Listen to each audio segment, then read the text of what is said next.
안녕하십니까. 2019년 검정고시 2회 과학 해설을 맡은 하정용이라고 합니다. 자, 1번부터 한번 문제 보도록 하겠습니다.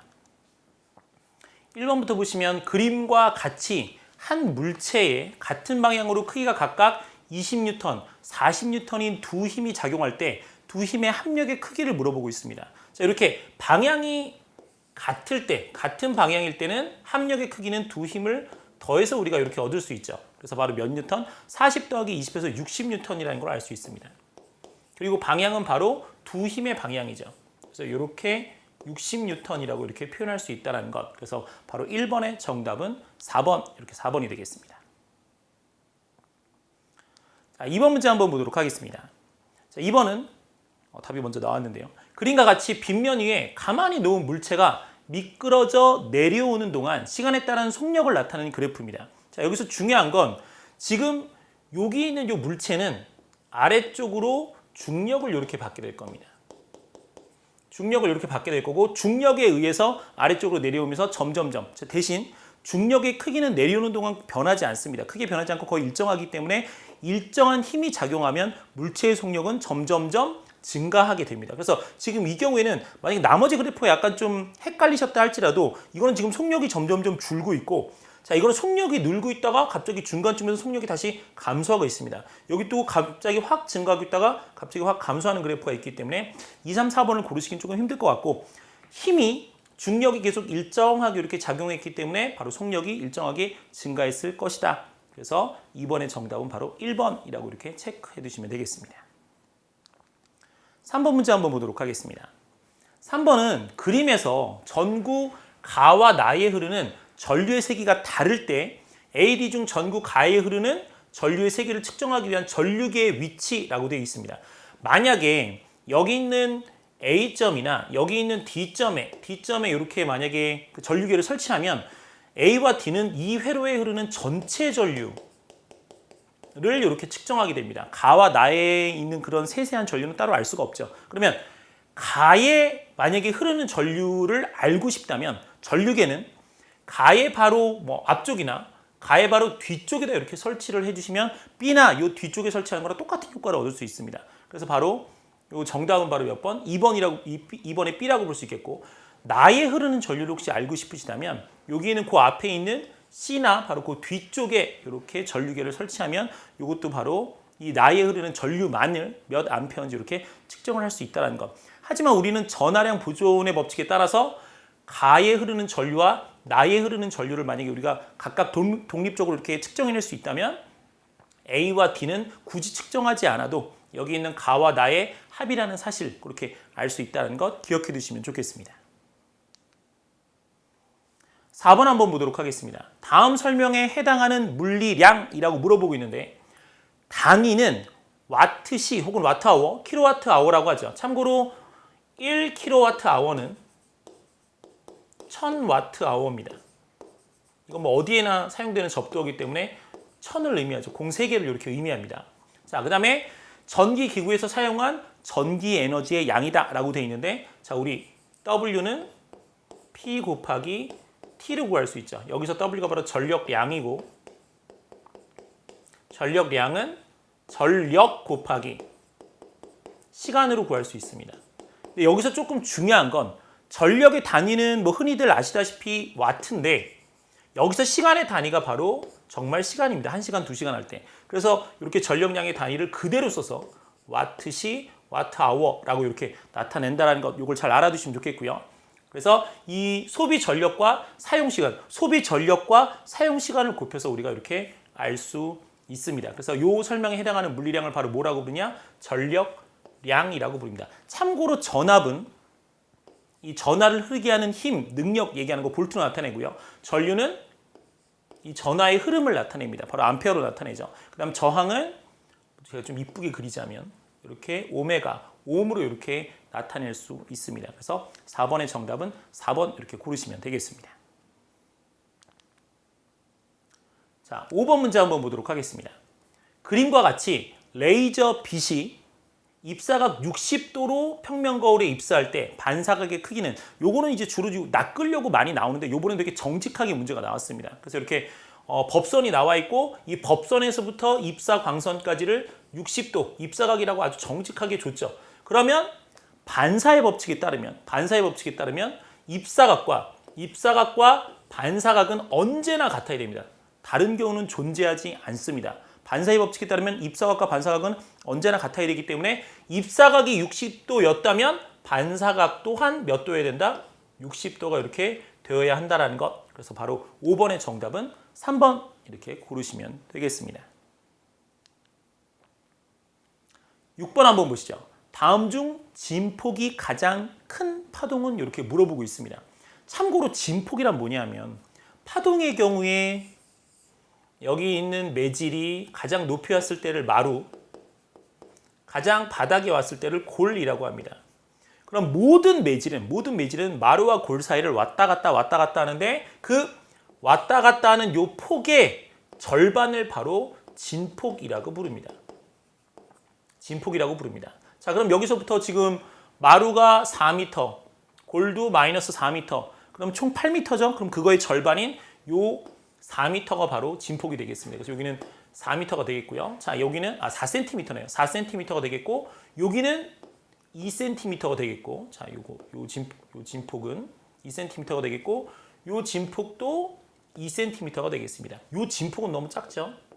이렇게 1cm가 되겠습니다. 그래서 진폭이 가장 큰 파동은 중심에서부터 가장 위로 가 있거나 중심에서부터 가장 아래로 가 있는 그 폭이 가장 넓은 바로 1번을 골라주시면 되겠습니다. 그래서 4, 2, 1 돼 있고 혹시 진폭 말고 파장이나 다른 것들을 고르라 그러면 파장은 이제 한번 왕복하는데 이렇게 수평으로 이동한 거리를 얘기하죠. 보통은 이렇게 마루에서 마루까지의 거리, 골에서부터 골까지의 거리인데 파장이 긴 걸 고르시오 그러면 마루에서부터 마루까지의 거리가 긴 바로 그런 파동을 골라주시면 되겠습니다. 그래서 일단은 6번의 정답은 1번이라는 걸 알아두시면 좋겠습니다. 7번 문제 한번 보시죠.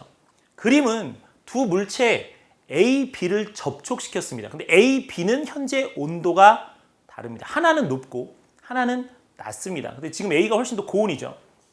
여기가 A가 훨씬 더 고온이고 그다음에 B가 상대적으로 더 저온입니다. 그럼 이렇게 붙여놓으면 무조건 열은 고온에서 저온으로 이동합니다. 양쪽의 온도가 같아질 때까지 이동을 합니다.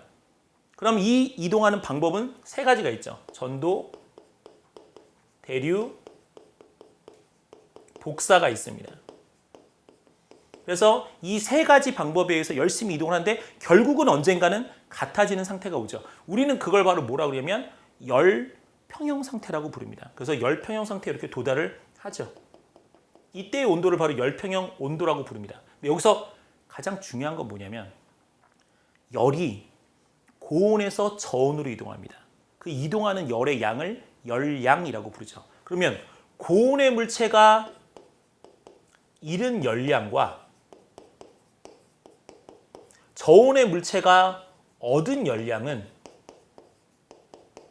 반드시 에너지 보존 법칙에 따라 같아야 합니다.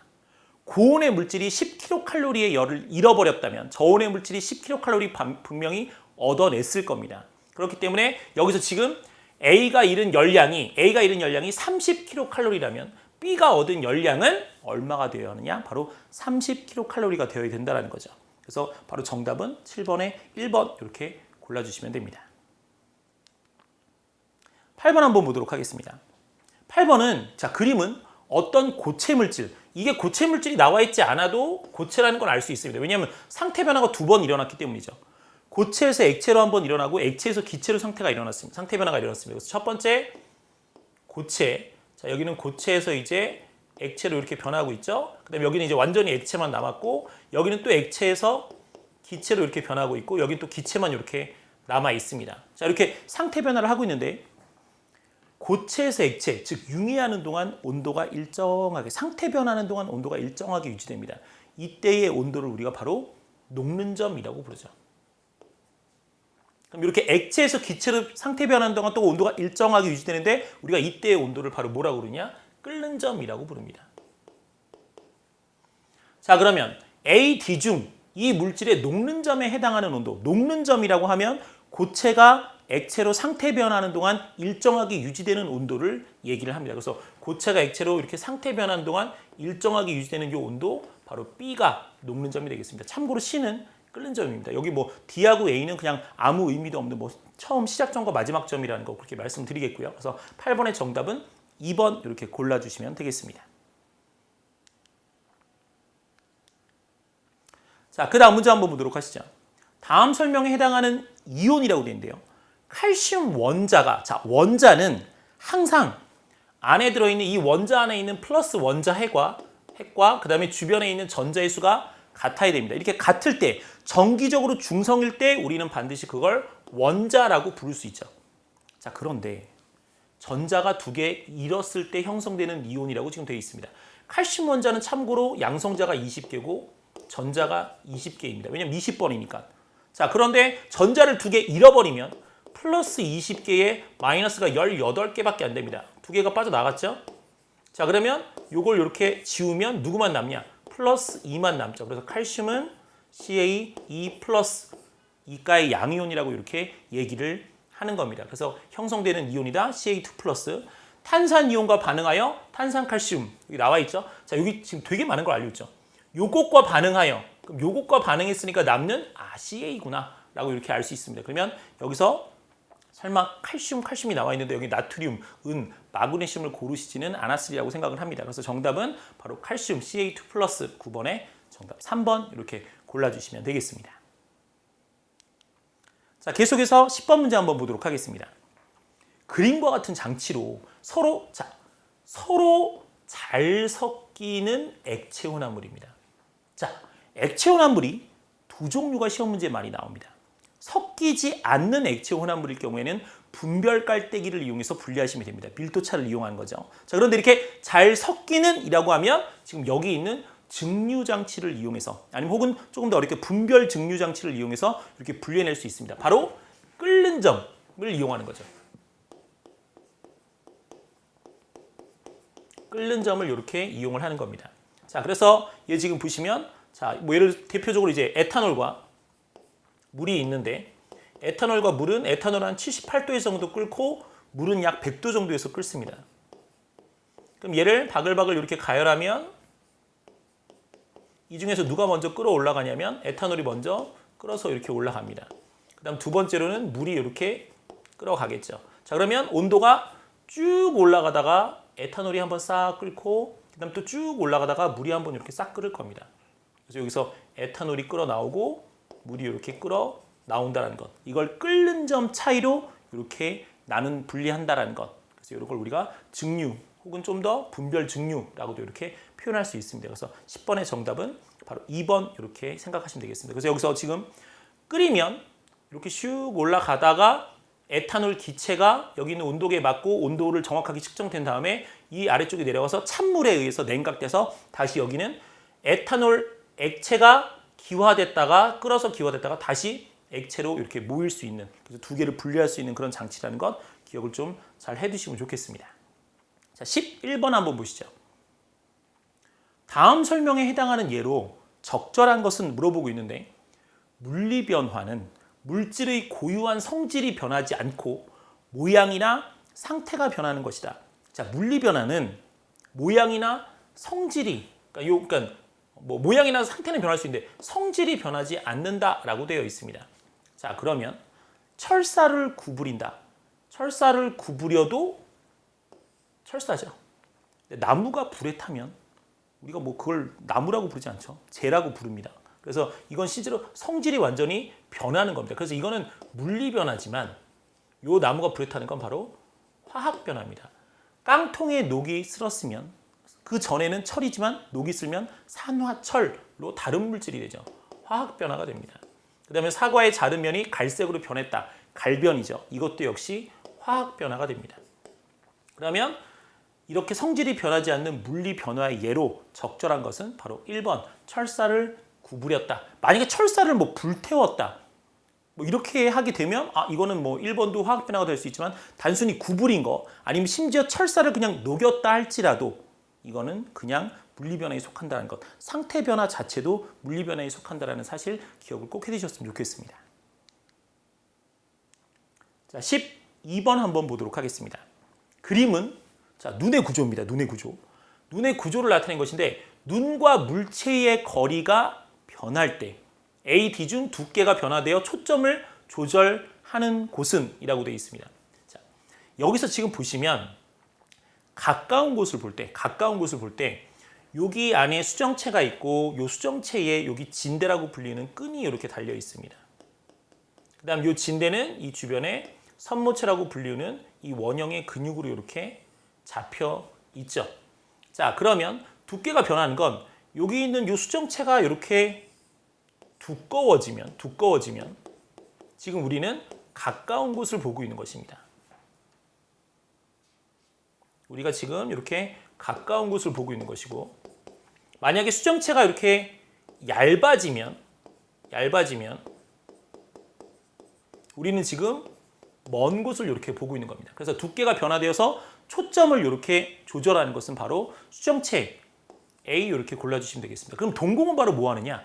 동공은 여기 지금 위아래 홍채라고 불리는 곳에 의해서 이 동공의 크기가 조절이 되죠. 그래서 우리가 밝은 곳에 간다든지 어두운 곳에 갔을 때 이 홍채가 늘어났다 줄어들었다 하면서 이 동공의 크기가 조절돼서 빛의 양을 조절할 수 있습니다. 그래서 예를 들어서 우리가 뭐 영화관 같은데 어두운 곳에 이렇게 싹 들어가면 홍채가 쓱 늘어나서 홍채가 이렇게 쏙 줄어들어서 동공이 엄청나게 커지게 됩니다. 그래서 어두우니까 빛을 좀 많이 받아들이기 위해서 동공이 이렇게 커진다라는 것. 그래서 그걸 잘 알아두시고, 그건 이제 홍채의 움직임에 의해서 홍채가 줄어들어서 가능한 것이다. 그리고 망막은 여기서 이제 빛이 들어와서 상이 이렇게 탁 맺히는 지점입니다. 이 망막에는 바로 뭐가 있냐면 시각 세포들이 들어 있습니다. 그래서 빛을 감지할 수 있는 세포들이 들어 있어서 거기에 들어 있는 것들을 빛을 감지한 후에 여기 있는 신경을 통해서 뇌로 보내죠. 그다음 유리체는 지금 뭐 눈을 만져보시면 눈이 땡글땡글하죠? 눈이 땡글땡글한 이유는 바로 여기 안에 투명한 액체 성분에 바로 유리체가 이렇게 들어 있습니다. 또 찰랑찰랑하다라고 얘기할 수는 없겠고, 약간 좀 끈적끈적한, 또 끈적끈적은 아닌데 하여튼 좀 그런 느낌의 액체가 이렇게 채워져 있다라는 거. 그래서 유리체가 있어서 눈이 이렇게 형태를 유지할 수 있고, 지금 우리 눈이 이 앞쪽으로 빠지지 않는 이유도 유리체에서 이렇게 부풀려 있어서 뼈에 이렇게 걸쳐 있기 때문이라는 사실. 그래서 바로 12번의 정답, 바로 이 변하게 하는 건 수정체라는 사실을 알아두셨으면 좋겠습니다. 그래서 1번 이렇게 골라주시면 되겠습니다.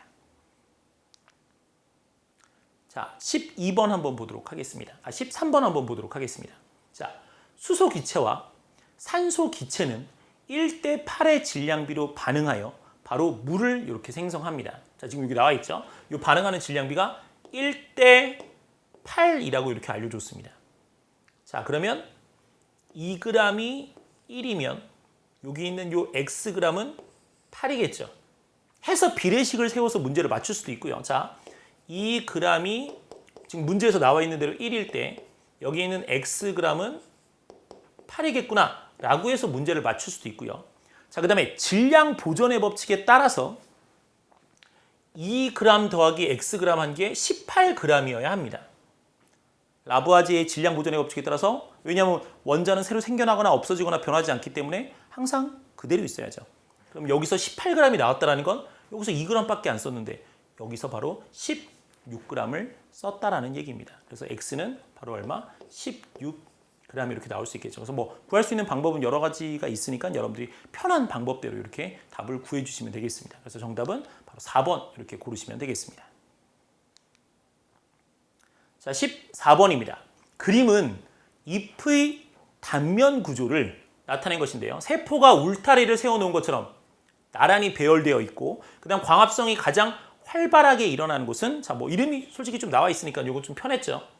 원래 구조가 좀 어려울 수 있는데 울타리 조직입니다. 한자로는 책상 조직이라고도 이렇게 부르는데요. 그래서 울타리 조직이고 여기서는 바로 광합성을 할 수가 있습니다. 해면 조직도 광합성을 할 수는 있지만 여기는 매우 활발하고 여기는 좀 덜 활발합니다.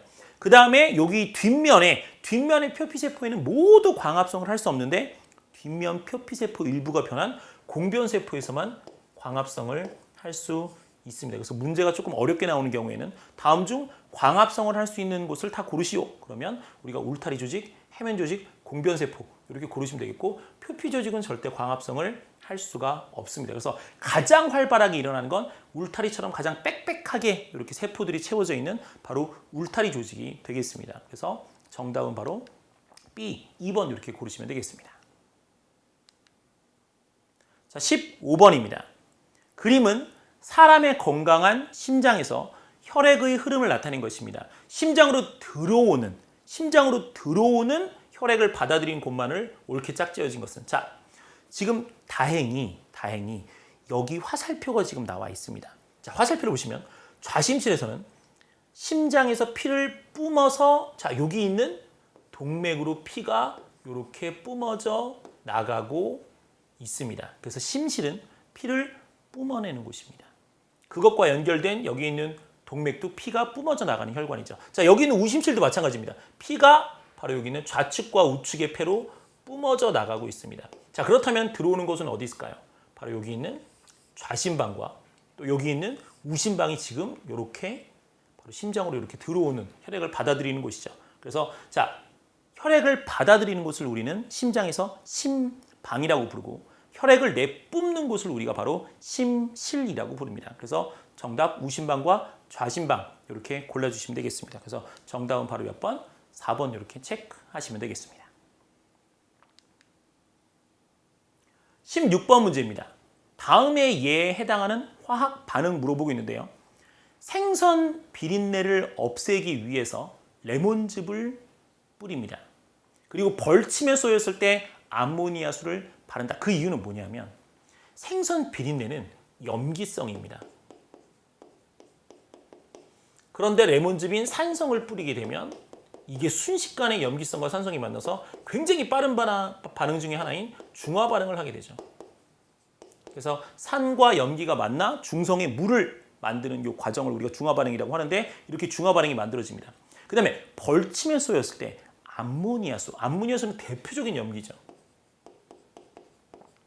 그렇다면 염기를 발랐다는 건 바로 벌침이 산성이다라는 뜻이 되겠습니다. 그래서 산성과 염기성이 만나서 역시 이것도 중화를 이렇게 시켰다는 것. 그래서 이 다음 예에 해당하는 화학 반응은 바로 중화 반응. 정답 4번이 되겠습니다. 참고로 산화 반응은 산소를 얻는 반응이고 환원 반응은 산소를 잃는 반응입니다. 연소 같은 경우는 이제 탈물질, 발화점 이상의 온도, 그다음에 산소가 이렇게 있어서 불타서 열과 빛을 내는 빠른 화학 반응이 되겠죠. 그래서 16번의 정답 4번 고르시면 되겠습니다. 17번 문제 한번 보시죠. 17번 문제 한번 보시면 다음 설명에 해당하는 생식 방법 나와 있습니다. 뿌리, 줄기, 잎 등의 영양기관을 통해서 번식한다라고 되어 있습니다. 그 다음에 우수한 품종의 보존과 대량 번식에 유리하다라고 되어 있네요. 자, 이거는 그냥 멀쩡하게 뿌리도 있고 줄기도 있고 잎도 있고, 자, 이거 뭐 그냥 멀쩡한 식물입니다. 그럼 원래 이런 식물들은 어떻게 번식을 하냐면 종자로 번식을 합니다. 씨앗으로 번식을 하죠. 근데 이 종자라는 건 유성생식으로 만들어지는 겁니다. 꽃가루와 그다음에 밑씨 등이 결합하여 이렇게 종자를 만드는 유성생식을 하는 거죠. 그런데 지금 이 경우는 이런 종자로 번식하는 게 아니라 뿌리나 줄기나 잎 등의 영양기관을 통해서 번식한다는 거죠. 이걸 우리가 영양생식이라고 부릅니다. 무성생식 중에서. 자, 그럼 이렇게 하면 장점은 뭐냐면 어버이의 좋은 형질을 이게 무성생식이다 보니까 그대로 물려받는 거죠. 자, 유성생식의 경우에는 그 어버이의 형질을 절반씩 보통 이렇게 유전적으로 반반 받아서 어떤 형질이 나타날지 모르는데 무성생식은 어버이를 뭐 그냥 거의 복제하는 수준이죠. 이게 그대로 가지고 오기 때문에 어버이가 좋은 품종이었다면 여기서 복제한 자식도 어버이와 똑같을 테니까 좋은 품종이 이렇게 될 겁니다. 그래서 우리는 그걸 바로 뭐라고 그러냐면 영양생식이라고 부르고, 이제 분열법은 아메바 같은 것들이 굉장히 이제 단세포인 것들이 하는 거고, 출합법은 대표적으로 이제 효모가 있죠. 그다음에 이제 포자생식은 이제 버섯 같은 것들이 하는, 여기 있는 것들은 참고로 다 무성생식 방법입니다. 그 중에서 영양생식 3번 이렇게 골라주시면 되겠습니다. 자, 18번 이어서 보도록 하겠습니다. 자, 그림은 어떤 식물세포의 구조를 나타낸 것이다 라고 되어 있는데, 이게 식물세포라는 건 세포벽이 있는 것만 봐도 딱 알고 엽록체가 있는 걸 봐선 아, 이건 뭐 당연히 식물세포구나 이렇게 아실 수 있겠죠. 그래서 세포의 생명활동을 조절한다. 안에 DNA 같은 유전물질도 들어있다. 그 그 다음에 식물세포와 동물세포에 공통으로 들어있다. 바로 뭐가 될까요? 핵이 될 겁니다. 참고로 액포는 이게 조금 애매한데 액포는 식물세포에는 액포가 많습니다만 동물세포에는 액포가 없거나 아주 조금밖에 발견이 안 될 수도 있습니다. 그래서 액포는 그렇다고 식물에만 액포가 있습니다 라는 건 틀린 말이지만 동물에서도 그렇게 뭐 활발하게 발견되는 건 아니라는 거. 없는 세포도 있고 일부 가지고 있는 세포도 있다는 거. 그렇게 잘 기억을 해두시고, 자, 여기 있는 엽록체와 세포벽은 반드시 식물만 이렇게 가지고 있습니다. 뭐 세포벽의 경우에는 뭐 꼭 식물만 가지고 있는 거 아니죠. 다른 개도 뭐 가질 수 있죠. 예를 들어서 뭐 이런 거 말고도 우리가 뭐 원핵생물계, 원생생물계, 뭐 균계 이런 것들도 때에 따라서 가질 수 있겠지만 동물과 식물을 비교한다면 세포벽을 가지고 있는 건 식물만 이렇게 가지고 있다라고 얘기할 수 있습니다. 그래서 식물, 동물을 물어보고 있어서요. 그래서 바로 정답 세포 소기관 바로 핵 이렇게 골라주시면 되겠습니다. 자, 19번 이어서 보도록 하겠습니다. 그림은 어느 집안의 A표식 혈액형 가계도 일부를 나타낸 것입니다. 가의 혈액형이 될 수 없는 것은 자, 아버지 AB형, 어머니 AB형입니다.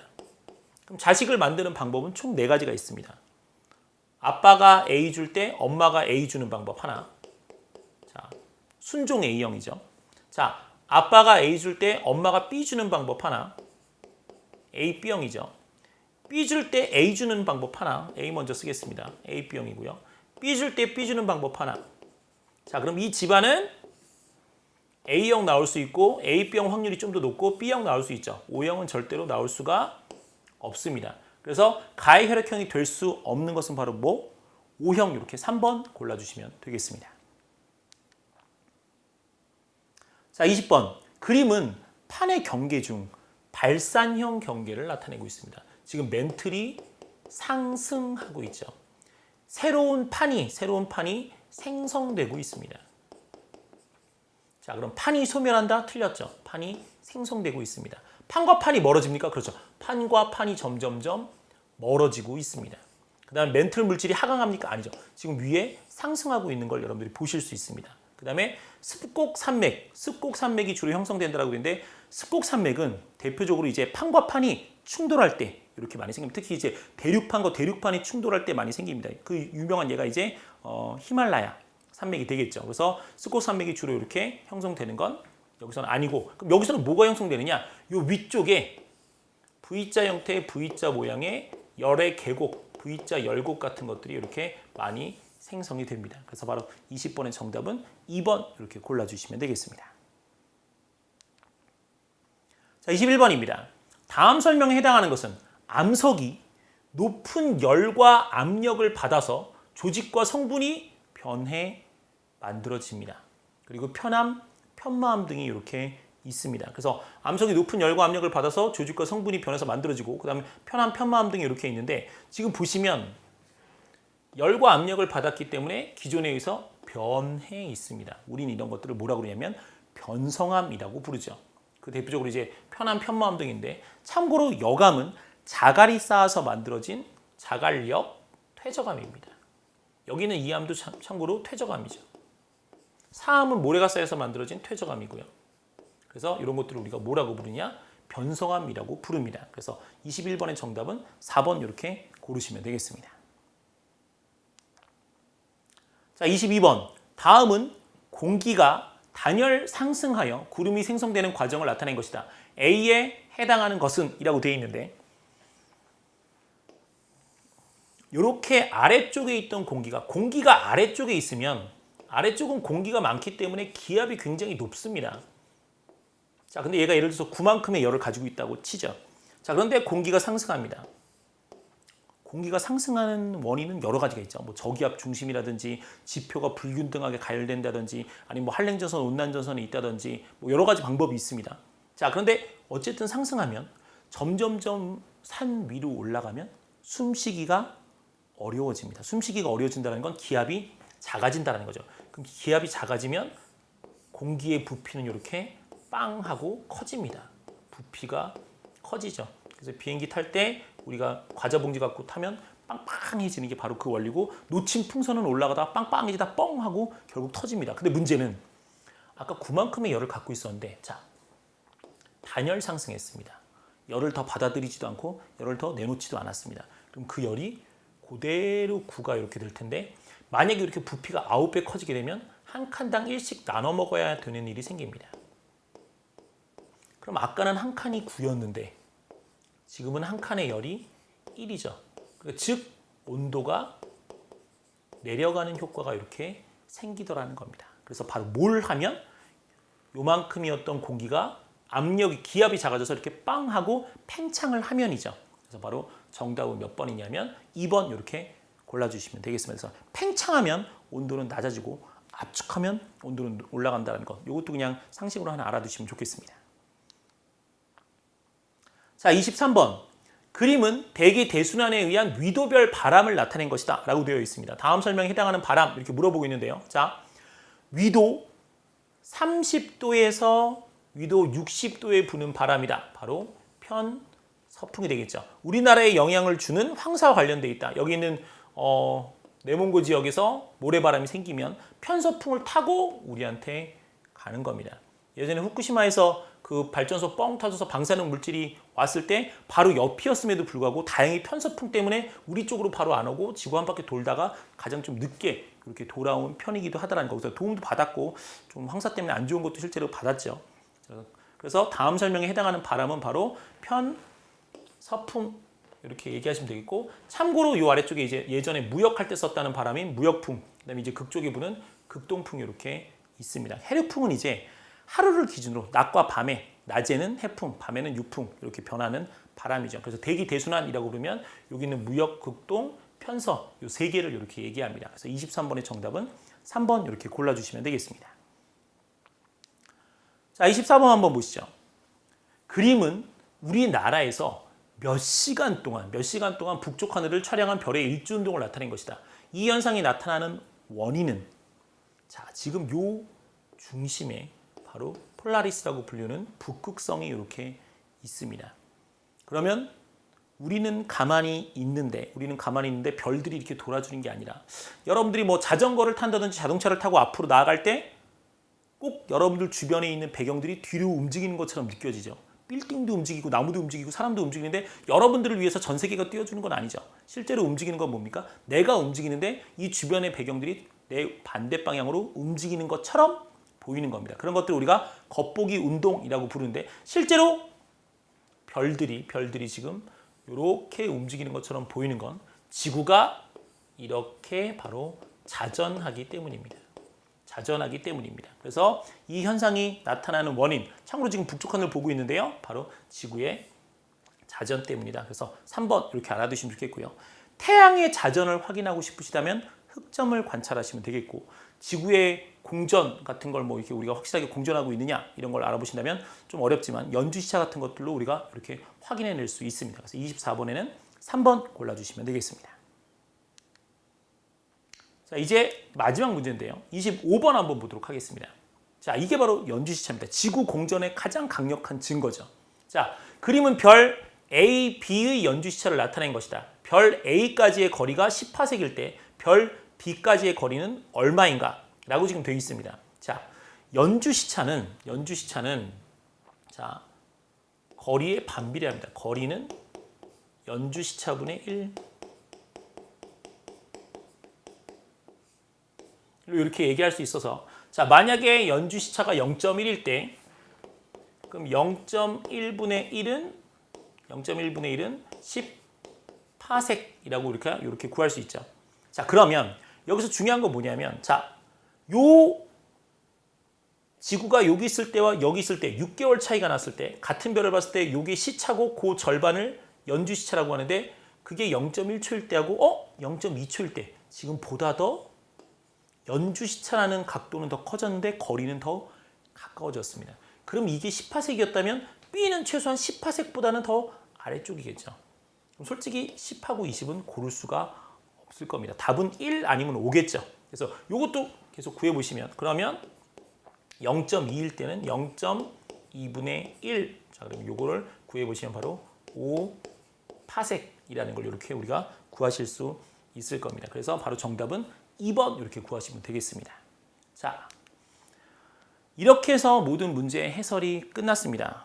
조금 쉬운 문제도 있었고 지금 연주시차 같은 경우는 기존에는 잘 그렇게 많이 안 나오던 나왔다 할지라도 좀 쉽게 나오는데 이제는 좀 계산까지 나오는 그런 유형의 문제들이 나와서 좀 어려웠을 수도 있겠는데 마지막에 나와서 조금 더 당황하셨을 수도 있겠죠. 하지만 그래도 슬기롭게 좀 이렇게 아닌 것들을 하나씩 없애다 보면 정답에 많이 근접해 가셨으리라 믿습니다. 그래서 좋은 결과 있으리라 믿고요.